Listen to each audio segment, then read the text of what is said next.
You're listening to the REITE Club podcast, where the focus is all about helping you grow your real estate investment portfolio and live the life you want to live.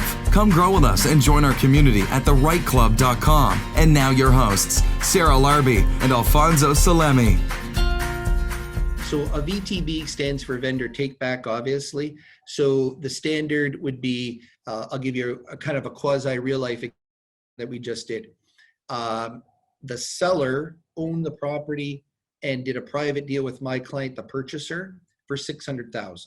Okay.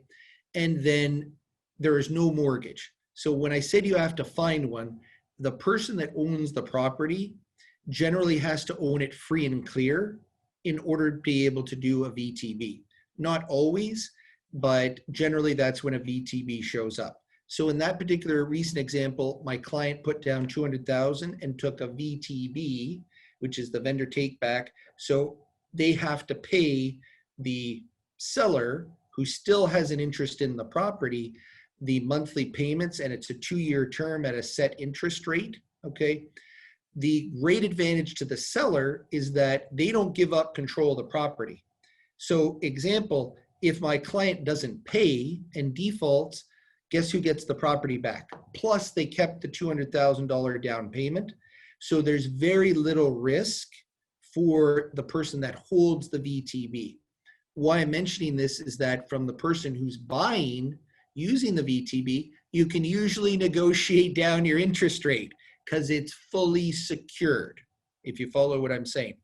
So can you do VTBs when there's a first mortgage, say with a major bank? Yes, you can, but you still have to come up with money to be able to satisfy all of the debts currently registered on the property. So this is a little more advanced question, so I'm going to give a little more advanced answer. Let's change the scenario. That seller wants to sell for $600,000, but he has a first for $250,000. In order to put the VTB on, that seller has to get at least $250,000 down upon closing to pay off that first mortgage. Then they can put a VTB, because as my joke has been for years, you don't own that property until you pay down the bank. So if there is a first, you can only give a VTB in second position for the difference. It all comes down to the spread, okay? How much, in this case, it's the equity spread. So the VTB can be 100% of the remaining equity. Generally, people won't do that because they've got to incur their lawyer's expenses, that sort of thing.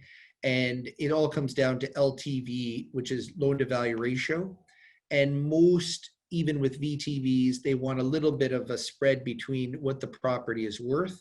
So just in case you default, they can recover their legal costs, etc., that sort of thing. But it's like any other mortgage recovery. If there's a default, it takes about 6 months before they can take the property back. You'll spend thousands of dollars in legal costs. You should avoid it at all cost. But you can have a VTB and it can be negotiated directly with the seller. So you don't have to jump through the hoops that you would with a major financial institution. So that kind of gives a brief overview of how that VTB works. It's great though, because you can move very quick. You can sign the agreement of purchase and sale and include a VTB clause in it. And as long as the seller is in the financial position to do so, you can close within 2 weeks. And we've done so within the past month. So that VTB is very powerful. So just to recap though, obviously you've got to find somebody. Free and clear property is ideal. It's better. It's easier to do. And then you would sign a purchase and sale agreement, add the VTB clause in there, and then essentially agree what the VTB looks like, send it to you, they have a lawyer, and then you guys work it out from there. Is that how you would recommend people do it? That's correct. And what's essential is that if it's a private transaction without realtors, or even if it's with realtors, I'm a big fan with the VTB that you put the clause in saying that both the purchaser as well as the seller have the option, or it's conditional upon 5 business days reviewing the contents with their legal counsel. And that way I'll get the call, hey Rod, I got something going on, can you check it out real quick? Absolutely, because I'd rather talk you out of a bad deal then, oh geez, I got to do this and it didn't make sense. So that's why I'm a big fan of including that clause.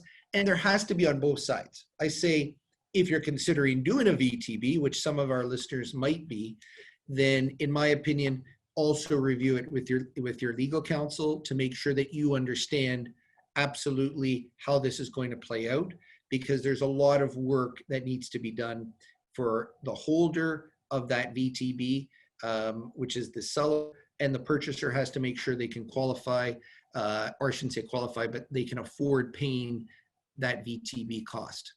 Yeah, and that can be definitely a great strategy to use in this competitive market, right? To get a property under contract, get it in your possession rather quickly, like Rod's saying, 5-6 days, a week, something like that, versus these long-term periods. So two-part question. One, to wrap up the VTB is, how would you know when to qualify that and say, hey, I should put in that VTB or I shouldn't? Because when you're just, it doesn't say that on a listing or anything like that. What are some indications or signs that, we can look for, general public wise?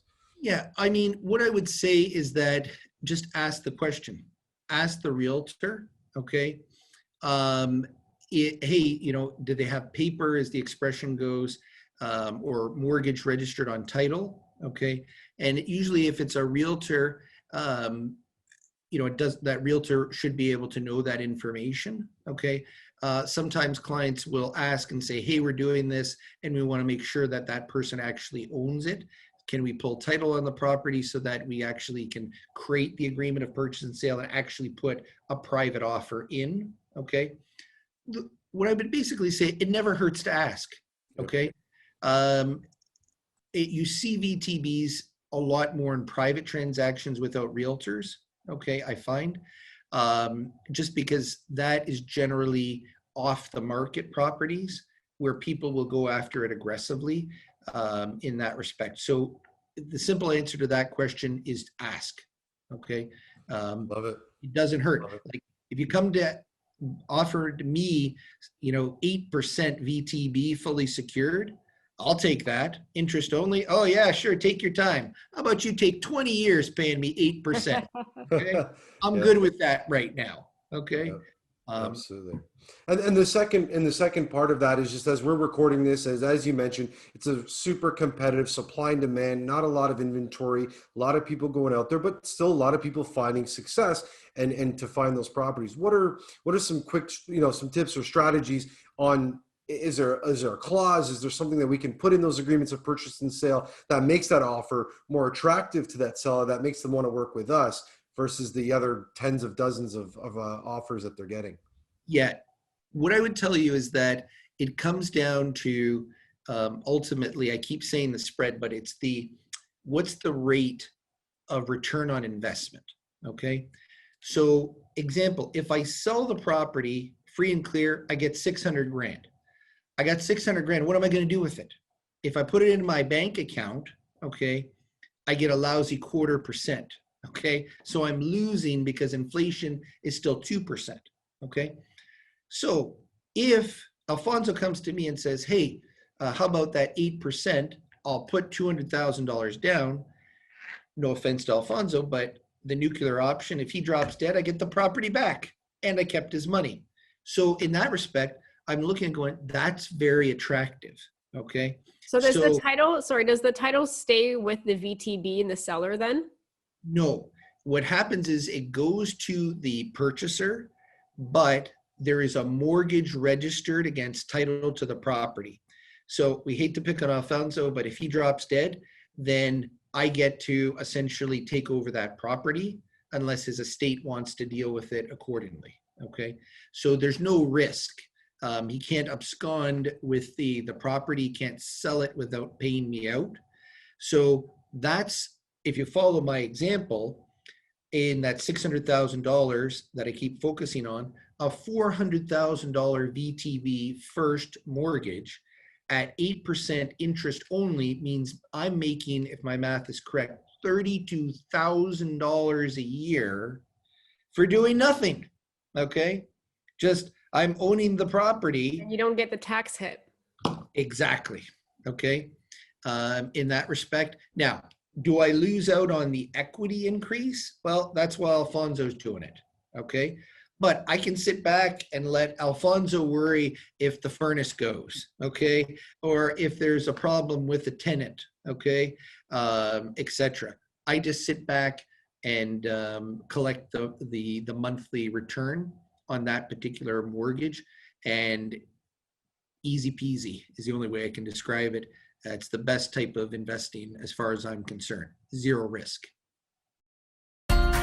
Thanks for listening to the REITE Club podcast and joining our community of real estate investors online at thereiteclub.com, where the focus is about helping you grow. We look forward to seeing you again next week. Thanks from your hosts, Sarah Larby and Alfonso Salemi.